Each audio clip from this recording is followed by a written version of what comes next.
and welcome to the Owatonna Today Show. I'm Shelley Whitehead. Thank you for joining us on this chilly Monday. Hopefully you're staying warm. Want to thank you for joining us and encourage you to check us out 6 days a week right here on Charter Channel 8. But if for some reason you can't, or you miss us, or you haven't been able to tape us, we'd love for you to check us out on YouTube or Blip TV. Another great opportunity is for you to join us on Facebook. If you like us on Facebook, Leanne posts the new episodes every Monday, Wednesday, and Friday, and what you can do is just check it out right on your Facebook page. The nice thing about Facebook is if you like us right now, you can be entered to win a pair of free Steele County Blades home game tickets. That's so much to say. But we want to thank these watchers. We have Scott Severson and Jamie Kanke. Thank you so much for liking us on Facebook. You're our favorites. Thank you. And because they did like us on Facebook, they have won a pair of tickets to the Blades game. We want to encourage you to do that. We're always looking for new and interesting information for the Owatonna Today Show. So if you have an idea, a community service event, or just something fun that you'd like to see on the show, please let us know. You can do that on Facebook, or you can let us know at owatonnatoday@charter.net. Leanne is also willing to take your calls at 390-5751. Let us know what you'd like to see, because this program is for you. We've got a good show coming up for you today. We're going to speak with Laura Resler and Tom Shea. The Steele County is with Tom Shea, and we're going to talk about the USO dance with Laura, so stick with us right here on the Owatonna Today Show. Hello, I'm Sean McNulty. And I'm Deb Gillard with Brookdale Senior Living, Sterling House, and Clarebridge of Owatonna. And we are a proud sponsor of the Owatonna Today Show. I needed more than just another dead-end job. I wanted a career, so I expressed myself. With the kids off to college, I decided it was time for me to go back to work and express myself. Express got me in touch with some really great companies. Now I'm on my way to a great career. Express Employment Professionals is in contact with thousands of companies in need of quality employees. Come in now and get the job you deserve. Express yourself today.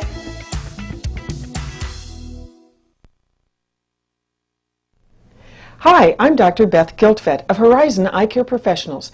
Eye care you can trust. We're proud supporters of Owatonna Today.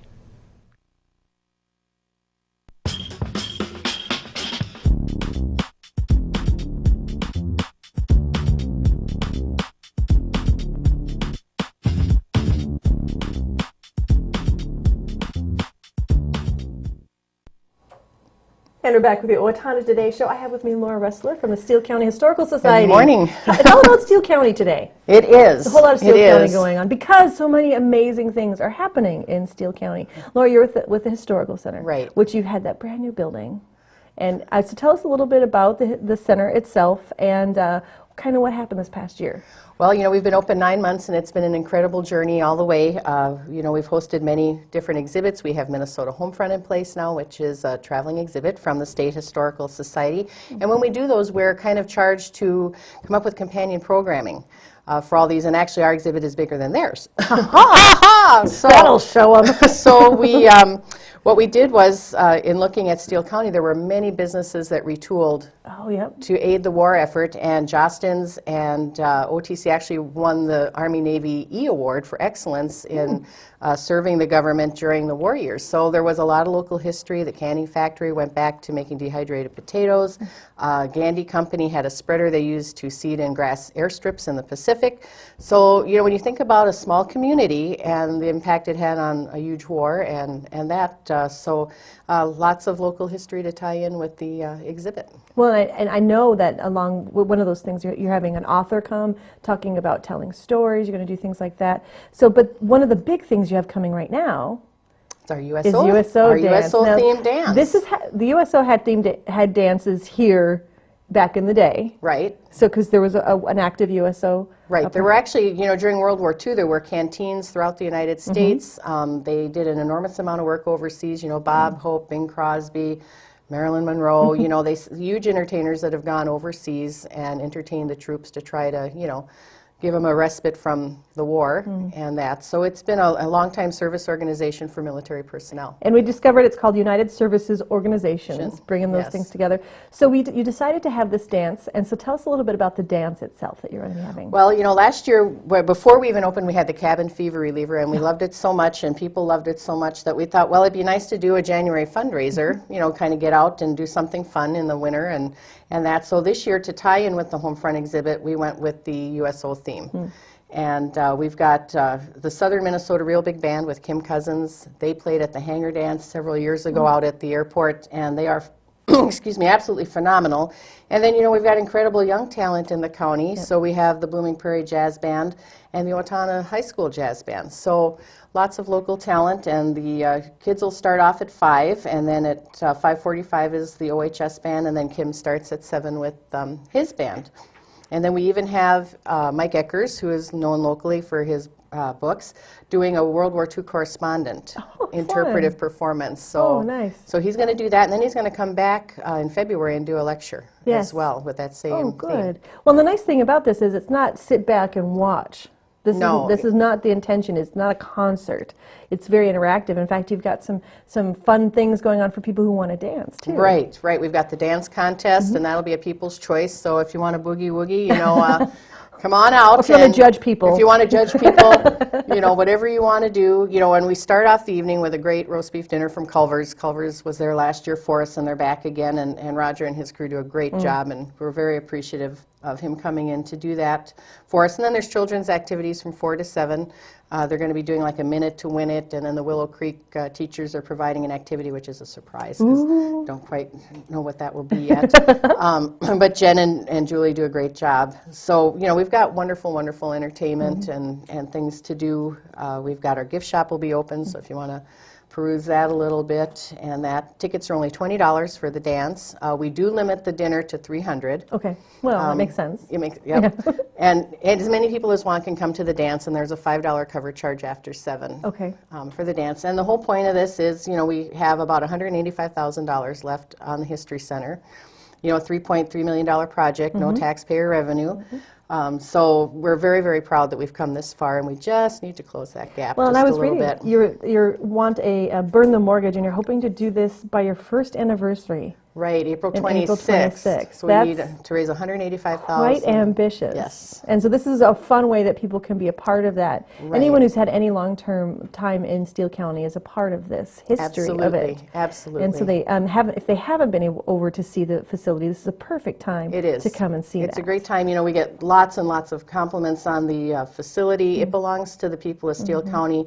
When you think they've invested in this building, they made it happen. So without them and without the volunteers, our organization does not work. Yeah. So it's very, very important to us that we have good volunteers. Tell us and the these date people. again of when the dance It's is. on the Friday, January 25th, and it starts, all the fun starts at 4 p.m. So Kid-friendly. Kid-friendly, family-friendly. Yeah. And you can come in and see the exhibit, because that's up as well. So you can... Let's talk about that a little bit, the History Center, the exhibits that you have. I know that according to your website, you've already got plans throughout 2015 for the History Center and the exhibits. But right now, how can people come see? When can they come see the exhibits? Well, we're open, from 10 to 4, Tuesday, Wednesday, and Friday. And then Thursday we're open late. We're open 10 to 8, and Saturday from 10 to 3. So we hope that accommodates most people's schedules, that they can have a chance to come in and see the exhibits. Yes, and so are there hands-on opportunities for people there as There well? are some interactives. We're in a growing process, so we're doing a video kiosk. There's a touchscreen television with Doug Meyer did a beautiful job with his maps for the county sesquicentennial, and so we've got those on the touch screen as well. So yeah, there's lots of things to do. And we've got a designated children's area and children's programming where the first Thursday of every month we host a preschool activity in the morning and then one for elementary children in the we evening. talk about those sometimes. Sounds like a lot of fun things. Yes. Now, what I do also want to talk about is this Thursday, you have a special guest coming in. Let's talk a little bit about Linda Christensen. Yes, Linda suffered from polio when she was 6 months old. She contracted polio, and her whole life has been living, with this disability, and she's a remarkable spirit. She's just written a book, and so she's going to talk about polio and how it affected her life and that. And polio was, I was going to say, during the World War II era and up until '53 when the vaccine became available, it really was a serious illness. if people do want to get tickets for the USO dinner, how do they do that? They can either call our office, they can pick them up at Kotke's, or Triumph Graphics. Okay. What I do, the last thing I'd like to cover is something that I found fascinating. When you go on the website for the Steele County Historical Society, you're going to find all sorts of tools and information. It's a beautiful website. But one of the things that I saw was about research. And so you actually have opportunities for people to research other people's genealogy. Right, we do, and we've got a great core of volunteers, and in fact, one of them is there available 3 days a week, Okay.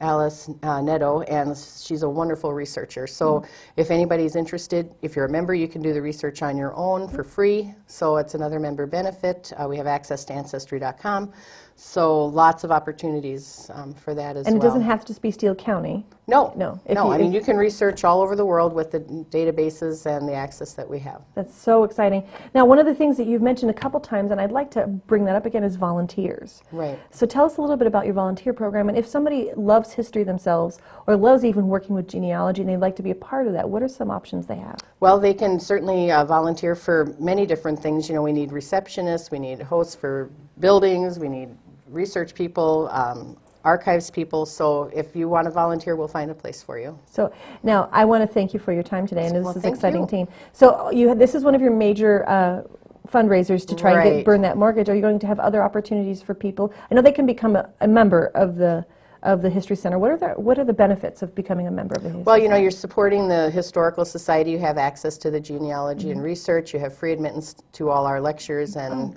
exhibits, you know, which is typically a $5 fee for the exhibits.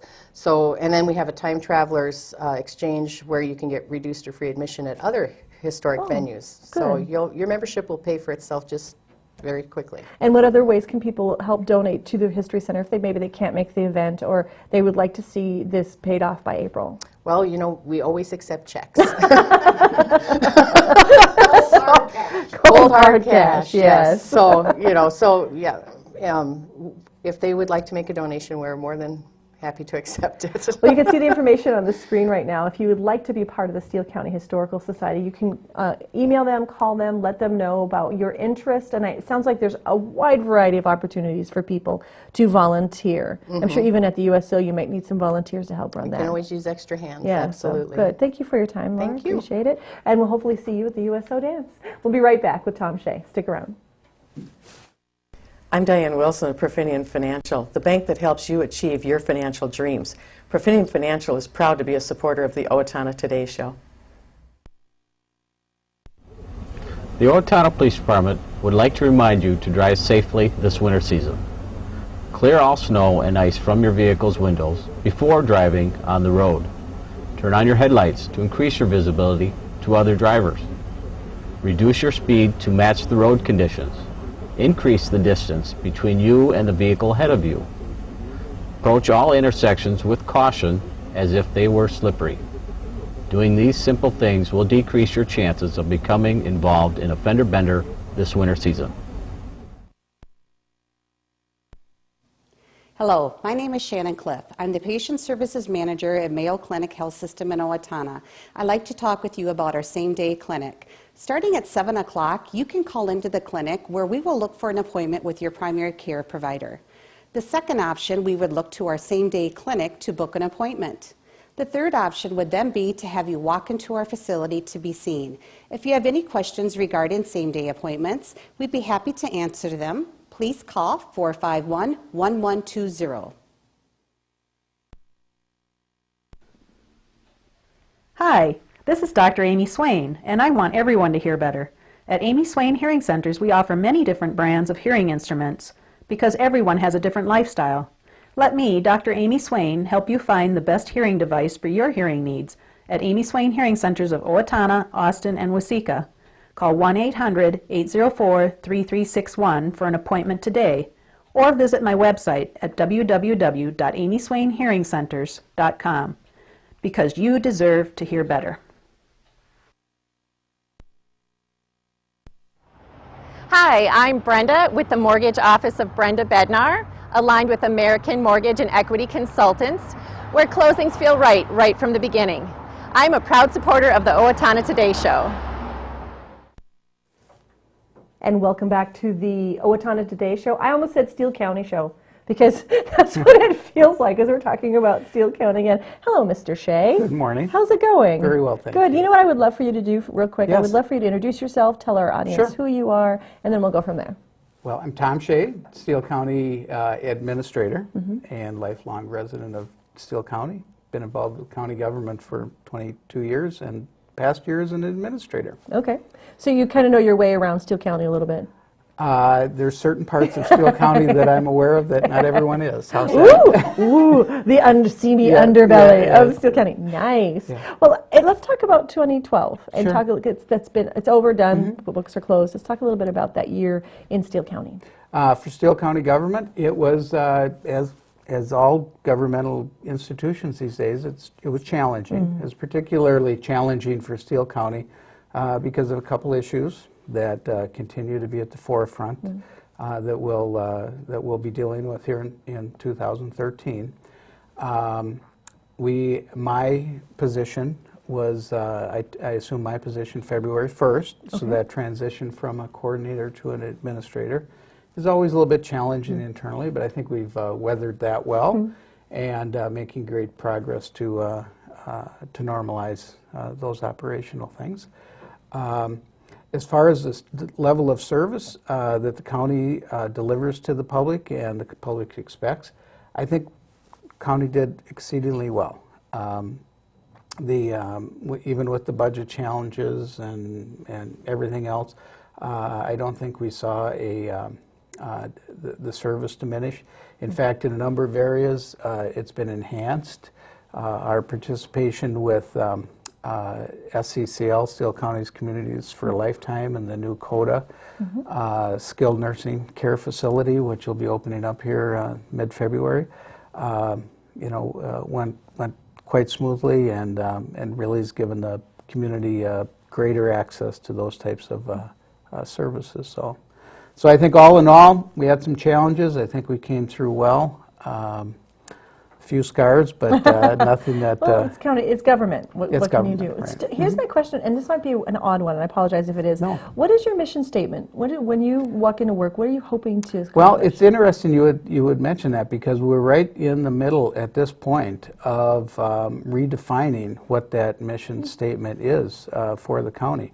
And we have a task force that is working on that with all the department heads. The county board just last week looked at the first draft of that, and we will be, the county board will be establishing that mission statement, which will be the foundation of a more comprehensive strategic plan. Hopefully at our next meeting on the 22nd of January. We're looking at a mission, vision, and value statement, again, as I said, to be the cornerstone of our strategic planning process, which will take us through better part of 2013. Because that mission statement really is the road It to is. drive on. So it is. directs you in the direction that you see, which it's good to see that you're revising it because Yes. it has changed. Correct. The mission statement from even 5-10 years ago. Well, it's, the world has changed, Yep. and the role of county government has changed. When counties were established back when the state was founded, it was one of the criteria was that you were not, the county seat was not more than a day's buggy ride or horse ride, to any part of the county, and that's why we have 87 counties. Oh. And so things have changed a little Yes, bit it since has. then. It takes a lot less. The buggy rides are shorter. That's correct. That's correct. Yes. So if that were true, oh, goodness gracious, it would be an interesting, would be kind of maybe 3 big counties now, if that were true. Well, it's interesting you had mentioned that. One of the initiatives that the Association of Minnesota Counties has had, for the past 4 or 5 years, is something that was a springboard. Steele County was actually way ahead of the game in redesigning how county government is operated and services are delivered. And the way Steele County has always approached it is, what's the market for services and what's the best way to combine? Today we have over close to 80 partnerships with other local units of government, school districts, cities, counties, other counties, to come together with joint powers to provide a better level of service. Rather than have an arbitrary number of counties, say 15. I know Representative Phyllis Kahn has talked about having, taking the 87 counties down to 15. Rather than have that arbitrary number, we look at what the market is and what the service is. And to give you an example, 10 counties in southeast Minnesota share attorney services for developing contracts for waivered programs, because that's the right size. And a individual in an attorney's office can be supported with the volume of work for 10 counties in our area, including Olmsted, which is the big one. Yeah. You take an institution like the South Central Human Relations Center, which provides services for Steele, Waseca, and Dodge County. That 3-county population is about the right size.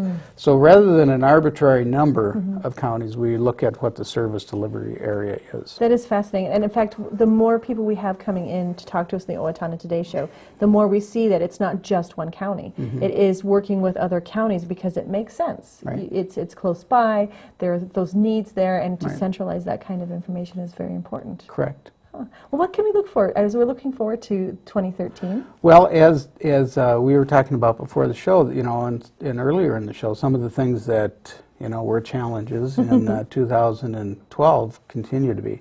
The biggest one on the county's agenda is the Public Works Service Center. On the floods of 2010, the service center down on Hoffman Drive was destroyed in the flood. And destroyed is a key word because it's a facility that the county cannot reuse. To bring it into compliance with local building standards and floodplain ordinances, the building would have to be destroyed. It would have to be raised because the entire campus would have to be raised 6 feet. Oh, goodness. That's the level of destruction. Question that's always comes up, well, the other businesses along that avenue didn't have to destroy it. Well, that's because the damage that was incurred was less than 50% of the damage, the value of the building. Oh, okay. And so therefore they were allowed to clean up and rebuild. For some reason, your building sustained a majority of damage in that area. Well, the most severe. Most severe. Partly because the age of the building, 1923. And there was actually significant structural damage and contamination that, again, the cost to bring it up to code would just be prohibitive. So you need to find a new facility. Correct. And the challenge is that, it's not an inexpensive project. Right. And in this day and age, county board is very sensitive to that, and as everyone in county government is. And how do we deliver that? How do we reinvest in that to take care of the investment that the county has made, that historically the county has made in roads and infrastructure? How do we maintain that going forward and not have it be a burden? Well, I can hear you can get Pillsbury for a song. Well, I'm teasing. Yeah. I'm teasing because I understand there's so many other things that you have to take in consideration. Well, and again, it's in a lot of these projects, it's really important to look long term. Yes. Because the initial cost on a long-term basis might not be a good buy. 90%, 95% in this case of the cost of this operation will be in operations over the next 25 to 50 years. So if we can spend a little bit extra money today to increase that efficiency and maybe have 1 or 2 less full-time equivalents or staff people, and elongate the life of trucks and equipment, that will pay off huge dividends in the long run. Well, and that sounds like you've been working on this. It's not something that you're rushing into, but you're looking at making a little bit of headway at least in 2013. The one thing I'd like to point out, if I could, and I don't know if it's got a too little bit of late, time. but in our website, all of the deliberations that the county will be doing and the Public Works Task Force will be posted on our website.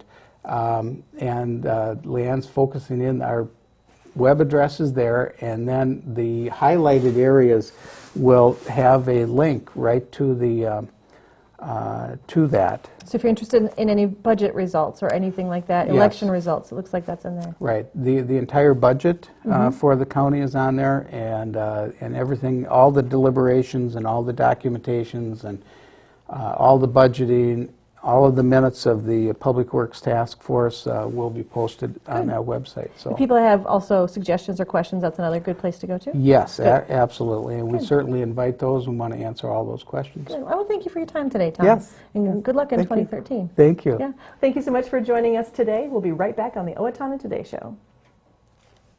Hi, I'm Mike. And I'm Jake with Napa Auto Parts. Napa has the know-how for all your automotive needs. Napa is a proud supporter of the Owatonna Today Show. Have you talked to your teen about marijuana lately? Maybe you should. Regular marijuana use can sap a teen's motivation to learn. Users do not live up to their potential and drop out of positive activities. Marijuana affects memory and learning and stays in your system for weeks. Marijuana also affects judgment and perception. Reaction time when driving is reduced by 41% after smoking 1 joint and 63% after smoking 2. Affecting the safety of your teen and other drivers on the road. You need to talk to your teen about the effects of marijuana use. It's not just a harmless high. For more information, please contact the Steele County Safe and Drug-Free Coalition. Hi, I'm Jan Hansen, and I am at A+ So and Back, the fun place to be. We are proud supporters of the Owatonna Today Show. And we're going to go over a few community service announcements really quick for you. The local senior care organizations are going to host an education series. This is at the Brookdale Senior Living Center, and it's going to be the Alzheimer's and Related Dementia Caregiver Education Series. This is a great opportunity for anyone who is working with family member, as caregiver for any family members who has Alzheimer's or related dementia, to take this opportunity to join this. It's going to begin, it's a series, beginning on Tuesday, January 15th at the Multipurpose Room at Senior Place. Their first topic is going to be Introduction to Alzheimer's and Related Dementia, just to define that, understand what it really means. And then the upcoming sessions are going to address such things as communication, dementia-related behaviors, planning for travel, pain management, some of the things that maybe if as a caregiver you haven't quite thought of because you're just starting this process. It's a great opportunity for you to join that and become part of it. I really encourage you. It's for family members and others involved in the care of individuals with Alzheimer's and related dementias. It is an education series for these caregivers. It's going to be the third Tuesday of each month, beginning tomorrow at 10 a.m. and it's in the Multipurpose Room at Senior Place. Really do encourage you, if you have anyone you know or if you are a caregiver, please consider joining this and just be educated. And if you already have been a caregiver for a long time, come to this. Maybe you can share some of your experience as well. It's a great opportunity. There's going to be a community blood drive held at St. Joseph's Church Tuesday, January 15th from noon to 6, and on Wednesday, January 16th from 8 to 10. Please, please, please give blood. This is an opportunity for you to perhaps save someone's life, and really encourage you to do that. Wednesday morning walk-ins are especially encouraged. This is the community blood drive at St. Joseph's Church Tuesday and Wednesday. Please join us there.